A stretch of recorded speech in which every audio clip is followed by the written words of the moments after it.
I am calculating not in terms of the next election. That's no trouble, 68 more time.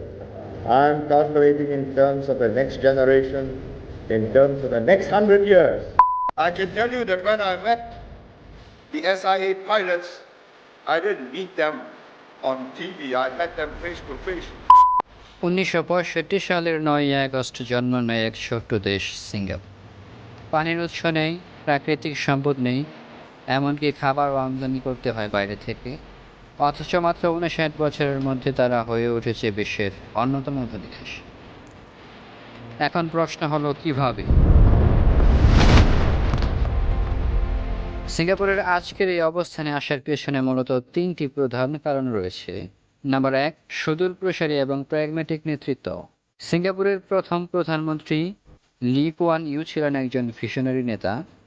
Li কুয়ান you এবং তার উত্তরসূরিদের প্রজ্ঞা ও বাস্তববাদী নীতি সিঙ্গাপুরের উন্নয়নে মুখ্য ভূমিকা রেখেছে। এছাড়াও দীর্ঘমেয়াদী পরিকল্পনা প্রণয়ন, দ্রুত পরিবর্তনশীল বৈশ্বিক পরিস্থিতির সাথে খাপ খাইয়ে নেওয়ার ক্ষমতা এবং জাতীয় স্বার্থকে ঊর্ধ্বে রাখার মানসিকতা সিঙ্গাপুরকে স্থিতিশীল প্রবৃদ্ধি অর্জনে সাহায্য করেছে। নাম্বার 2, অর্থনৈতিক উদারীকরণ ও আন্তর্জাতিক বাণিজ্যের উপর জোর। সিঙ্গাপুর শুরু থেকে একটি মুক্তবাজার অর্থনীতি অনুসরণ করেছে এবং আন্তর্জাতিক বাণিজ্য ও বিনিয়োগের জন্য নিজেদের উন্মুক্ত রেখেছে। কৌশলগত ভৌগোলিক অবস্থানের সুবিধা নিয়ে সিঙ্গাপুর একটি গুরুত্বপূর্ণ কেন্দ্রে পরিণত হয়েছে।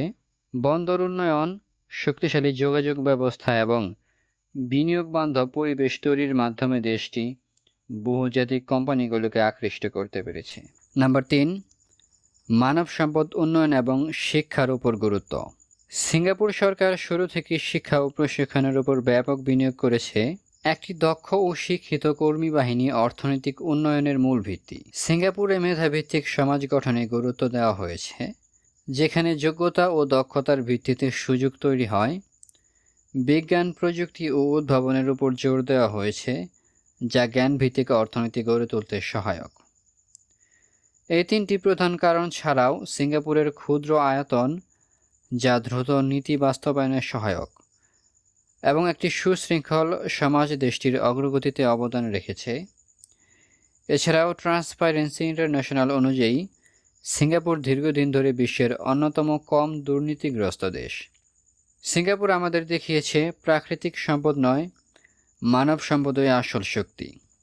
নেতৃত্ব ও সুশাসনের মাধ্যমে তারা গড়ে তুলেছে এক মডেল দেশ। ছোট্ট জায়গা থেকেও বড় কিছু করা সম্ভব যদি থাকে সঠিক পরিকল্পনা। এর এক উন্নত নিদর্শন সিঙ্গাপুর। ভিডিওটি শেষ পর্যন্ত দেখার জন্য ধন্যবাদ। আবার দেখা হবে মাস্টারমাইন্ডের নতুন কোনো এপিসোডে। সে পর্যন্ত ভালো থাকুন, সুস্থ থাকুন।